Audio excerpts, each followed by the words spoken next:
L'élevage biologique. En fait, qu'est-ce que c'est?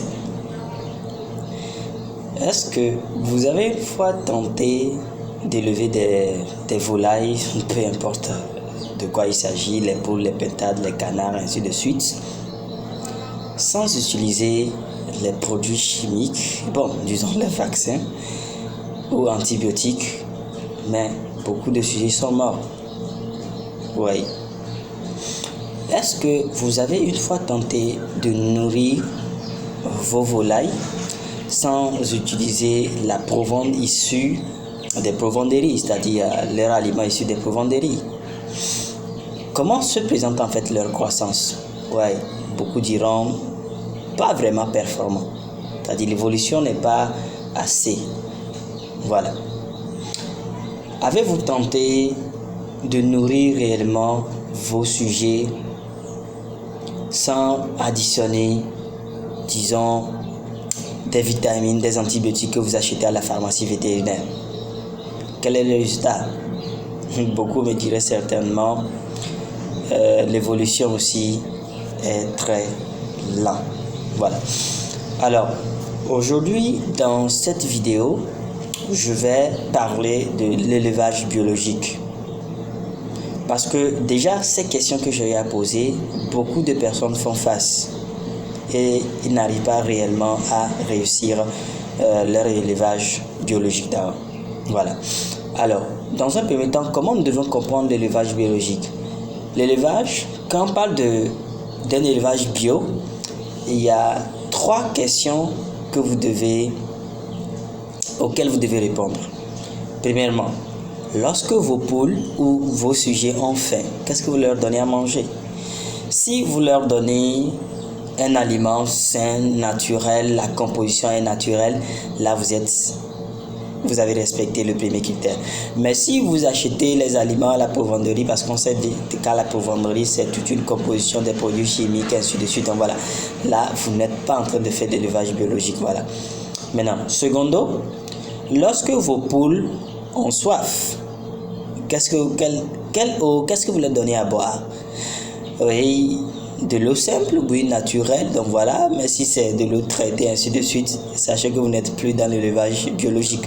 Et troisième point, lorsque vos poules tombent malades, ou bien pour éviter qu'elles tombent malades, quel produit vous leur donnez? Est-ce que vous allez au niveau des pharmacies vétérinaires ou vous faites une composition naturelle? Si vous faites une composition naturelle et que tous les sujets se portent bien, alors félicitations, vous êtes en train de faire l'élevage biologique. Mais si vous courez pour aller à la pharmacie vétérinaire, vous pouvez donner un aliment de bonne qualité, une eau de meilleure qualité, non traitée, ainsi de suite. Mais si déjà vous donnez des produits de traitement issus de la pharmacie vétérinaire, surtout qu'ils ne sont pas certifiés bio, sachez que vous ne faites pas en réalité l'élevage biologique. Alors, dans cette vidéo, je vais partager avec vous 4 astuces ou 4 secrets que personnellement j'utilise pour pouvoir maintenir mes sujets en forme de façon biologique, sans produits chimiques, ainsi de suite. Donc voilà. Et peut-être, à la fin, je vais passer juste derrière là pour vous montrer comment ils évoluent. Peut-être un petit modèle de business que quiconque en réalité peut mettre en place pour effectuer des essais chez lui, à la maison ou à sa ferme avant d'aller à grande échelle. Alors, si c'est votre première fois de nous suivre sur la chaîne Crack Consulting, je vous dis soyez les bienvenus. Et sachez tout d'abord que c'est une chaîne qui promeut l'entrepreneuriat, surtout en Afrique, dont l'objectif est de réveiller la jeunesse, de rapprocher la jeunesse vers le secteur agricole ou le secteur business de façon générale. Donc notre objectif, c'est de partager avec vous des astuces, des conseils, des stratégies, que ce soit dans le domaine du marketing entrepreneurial, que ce soit dans le domaine de développement personnel, bref, donc voilà. Alors, si vous êtes vraiment une personne qui veut réussir dans le domaine du business, dans le domaine de l'agro-business, alors sachez que vous vous êtes la bienvenue. Si vous n'êtes pas encore abonné, alors je vous invite surtout à vous abonner et surtout activer la cloche de notification pour recevoir toujours ces vidéos, ces conseils qui viennent presque chaque semaine pour vous donner le tonus afin que vous réussissez dans votre projet d'élevage. Alors, si vraiment vous voulez faire maintenant l'élevage biologique, je vous invite à suivre ces paramètres, ces conseils que je vais vous donner et surtout à les mettre en pratique. C'est ça qui fait surtout la différence entre ceux qui réussissent et ceux qui ne réussissent pas. Alors, qu'est-ce que je vais vous dire premièrement? Vous savez, pour faire, disons, l'élevage biologique, il y a certains paramètres que vous devez maîtriser. Vous voyez un peu? Il faut toujours être quelqu'un qui aime la propreté. Oui. Soyez propre dans votre élevage. Si vous êtes quelqu'un qui est vraiment négligent sur l'entretien, ainsi de suite, vous aurez des difficultés. Parce que quoi? Les bactéries, les parasites, les virus, bref, aiment des endroits souillés, aiment des endroits sales. Donc, ne tentez pas de réussir dans ces conditions-là. Donc, la première des règles, c'est que quoi? Vous, en tant qu'entrepreneur ou en tant que volailler ou en tant qu'éleveur, vous devez être pro de la propriété. C'est-à-dire être un professionnel de la propriété. Mettez toujours le local au propre, le poulailler au propre, les alentours au propre, ainsi de suite. Donc cela permet d'éviter le maximum de germes qui va causer des maladies parasitaires, infectieuses, comment l'appelle-t-on, virales, bactériennes, ainsi de suite à vos sujets. Donc ça, c'est le tout premier conseil que je peux vous donner. Si vous avez envie de vous lancer dedans, soyez quelqu'un qui aime la propriété. Si vous n'aimez pas la propriété, vous n'avez pas le temps pour la propriété, alors dites en fait adieu à votre projet d'élevage biologique. Donc voilà. Deuxième conseil que je peux vous donner. Chaque jour, vous devez renouveler l'eau que vous donnez à vos sujets. Aujourd'hui, vous avez bu l'eau, n'est-ce pas? Pour que les sujets boivent. Le lendemain, vous remarquez que bon voilà, ils n'ont pas tout bu, il reste une quantité. Vous devez renouveler cette eau pour toujours garder l'abreuvoir au propre. Donc renouveler l'eau, laver, rincer l'abreuvoir et voilà, donnez-leur de l'eau propre surtout. Donc ça vous permet d'éviter beaucoup de maladies parce que là, l'eau, comme nous avons l'habitude de le dire, c'est le constituant principal de notre corps. On dit souvent que ça constitue 60-70% voilà, du corps humain ou bien du corps des animaux, ainsi de suite. Donc c'est pourquoi vous devez donner une eau de bonne qualité. Si vous ne donnez pas une eau de bonne qualité et que vous ne renouvelez pas régulièrement l'eau, vous allez voir que vos sujets vont tomber malades, quel que soit ce que vous seriez en train de faire. Donc voilà.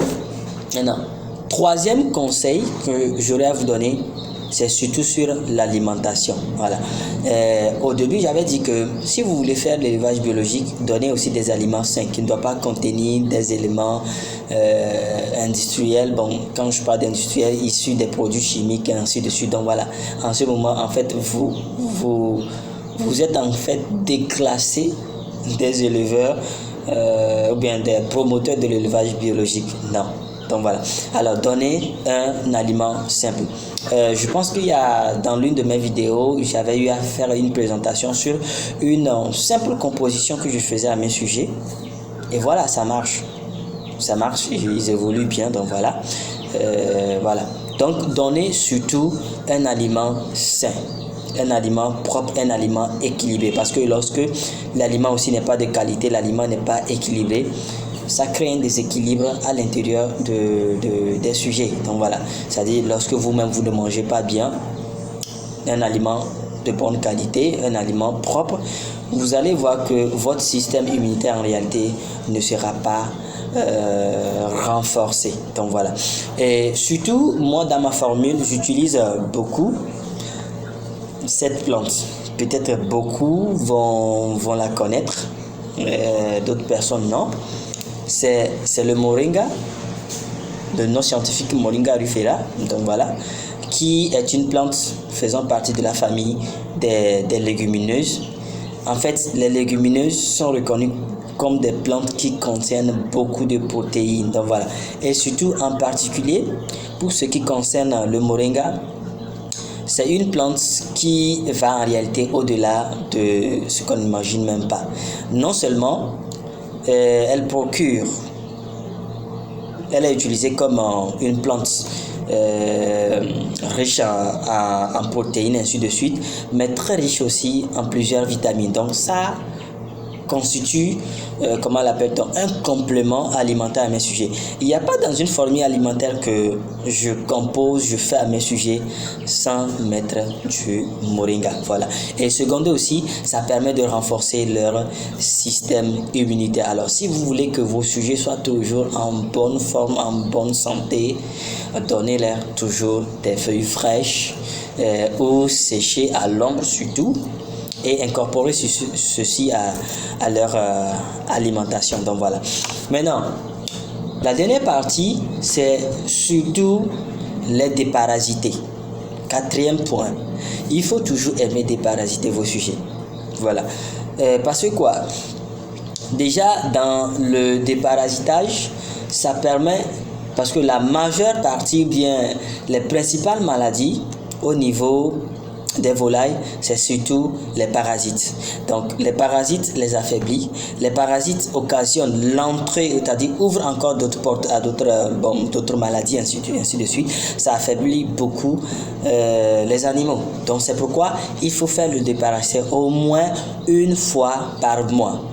Ça dit quoi? Aujourd'hui, nous sommes, je pense, oui, le 23 février 2022 que cette vidéo se réalise. Donc voilà, par exemple, si on fait le déparasitage aujourd'hui, le déparasitage, ça peut prendre peut-être 2 à 3 jours, ça dit 22, 23, 24, 25, voilà. Maintenant, c'est parti pour le 23 du mois prochain. Beaucoup d'éleveurs ne font pas le déparasitage, ce qui fait que les sujets ont des parasites. Mais c'est que quoi? Ces parasites les affaiblit intérieurement et ça ouvre encore d'autres portes. Donc c'est pourquoi au moins faites le déparasitage chaque mois. Voilà. Maintenant pour finir avec ces 4 conseils, je vais donner quelque chose aussi en bonus. Et ça, si vous voulez toujours que vos sujets soient en bonne forme, il faut incorporer la verdure à leur alimentation. C'est quoi en fait la verdure? En fait, ce sont des herbes. Il y a des herbes telles que souvent nous allons au marché, nous payons du chou, de la laitue. Voilà, nous n'utilisons pas tout, mais on peut leur donner. C'est très important. La verdure, c'est-à-dire, ce n'est pas seulement pour renforcer leur système immunitaire, bon, puisque ça agit toujours de la même façon, mais c'est un excellent complément. C'est un excellent complément. Vous allez voir que, surtout au niveau des volailles, lorsque vous incorporez la verdure à leur alimentation, les œufs sont toujours de bonne qualité. Les œufs sont toujours de bonne qualité. Donc, raison pour laquelle incorporer de la verdure. Vous allez sur le marché, les bonnes dames qui vendent de la salade, après un temps, elles enlèvent bien du chou, ce qui n'est pas consommable. Ainsi de vous ramassez, vous rachetez un petit morceau, vous mélangez à leur aliment ou vous suspendez dans leur poulailler. En tout cas, moi, mes sujets, ils adorent tout ce qui est vert. Je produis même du fourrage hydroponique. Dans une prochaine vidéo, à coup sûr, je partagerai avec vous comment produire du fourrage hydroponique vert pour pouvoir donner à vos sujets. Donc, voilà là déjà les 4 conseils que je voulais surtout vous donner. Maintenant, je reviens un peu pour finir cette vidéo sur la partie conseils que quoi. Ici, il y a très longtemps que j'utilisais une plante pour déparasiter naturellement mes sujets. Il s'agit du margousier. Bon, connu généralement sous le nom de Nîmes, Kini, ainsi de suite, ou le nom scientifique Azadirachta indica, donc voilà, qui contient de la zadiractine, c'est un principe actif qui intervient beaucoup, non seulement en tant que vermifuge, en tant que anticoccidien, mais c'est un excellent déparasitant. Je l'ai utilisé depuis longtemps dans mon élevage. Mais aujourd'hui, grâce à une société partenaire, nous avons... ils ont pu conditionner pour faciliter l'accès parce que ce n'est pas tout le monde qui a accès à cette plante pour en transformer, ainsi de suite. Donc, ils ont mis en place, c'est pas que je fais beaucoup leur promotion, mais c'est que j'adore leurs produits. Voilà. Ils ont mis en place ce produit-là qu'on appelle Kidney Cox. Waouh! C'est très excellent. Je pense que ceux qui ont déjà eu à s'en procurer de ce produit peuvent aussi en témoigner. C'est un excellent déparasitant, non seulement pour les volailles, les lapins, les chats, les porcs, les chiens. En fait, c'est un excellent déparasitant. Surtout si vous aimez les produits biologiques, je vous le recommande. Donc voilà, vous pouvez contacter directement cette société, tout comme contacter Crack Consulting. Bon, il y aura le numéro qui sera mis dans la description pour en commander. Donc surtout, voilà. Il est très excellent ce produit. Donc il y a en petite capacité de 25 grammes et en grande capacité de 200 grammes. Donc la posologie, l'utilisation, c'est là derrière. C'est vraiment waouh. Donc voilà. Alors, je vais m'arrêter ici pour cette vidéo. Et maintenant, vous présenter, comme je vous l'avais promis, un petit modèle que je fais ici juste derrière mon bureau, puisque je ne peux pas m'en passer d'être quelque part sans les animaux. Donc, un petit astuce ou bien un petit modèle qui peut vous permettre de commencer déjà à essayer sur vous en petite échelle. Surtout vous qui voulez faire l'élevage, de commencer à le faire en petite échelle. Et là, ça vous permettra d'acquérir des compétences dans le domaine avant de vous lancer à grande échelle. Alors, je vous invite à monsieur juste derrière et je vous montre de quoi il s'agit. Je vous explique tout en fait. Alors, voilà un peu. Donc, je pense que vous l'avez déjà vu dans certaines vidéos. Ici, c'est un élevage qui se fait en 2 compartiments. Donc là, juste en haut, vous avez le premier compartiment qu'on appelle la phase démarrage. Donc, démarrage, ça c'est ici. Dans le haut, on a des poussins qu'on entretient, qu'on nourrit, qu'on chauffe. Donc voilà, ça consiste déjà à la phase démarrage. Donc la phase démarrage consiste à recevoir des poussins, les entretenir, les nourrir, les soigner, au moins sur une période maximale de 2 mois. Voilà, donc ça demande au moins 2 mois de démarrage, donc pour pouvoir les conduire à l'autre phase. Voilà. Maintenant, juste en bas, voilà, je vous rappelle que c'est la souche ou bien c'est la race Goliath. Ici, j'ai des sujets actuellement de 2 mois d'âge. Donc voilà, donc vous verrez que ils sont super en forme. Voilà, et ils sont nourris sainement, biologiquement. Vous l'aurez vu à coup sûr dans d'autres vidéos que j'ai à présenter. Donc voilà. Juste vous dire que c'est un modèle en fait très simple. C'est un modèle très simple. Vous n'avez pas besoin d'investir autant d'argent pour pouvoir installer un grand bâtiment, ainsi de suite. Je vous conseille toujours de commencer à petite échelle, comme vous pouvez expérimenter chez vous. Vous avez une dalle, vous avez une terrasse, vous avez un espace, expérimentez chez vous. Tout comme vous le verrez déjà, c'est un truc avec des auvents, ou bien bon, comment, je ne sais pas comment les appeler. Pendant la nuit, je descends pour que les sujets n'aient pas froid. Donc voilà, avec 2 compartiments et ainsi de suite. Donc, je pense que c'est très moins cher. Et avec ceci, surtout de façon superposée, vous pouvez avoir une 50aine de sujets, voire une 100aine. Bon, ça va dépendre du nombre avec lequel vous voulez débuter. Donc, voilà déjà ce petit modèle. Je pense que vous allez l'essayer aussi chez vous. Alors, on se dit à la prochaine. Surtout, si vous avez aimé, partagez aussi avec des gens. Pour qu'eux aussi, ils puissent réussir. Notre souhait, c'est que vous réussissez. Si vous avez des questions, vous avez quoi que ce soit, mettez-le en commentaire. Nous n'allons pas peiner de vous répondre.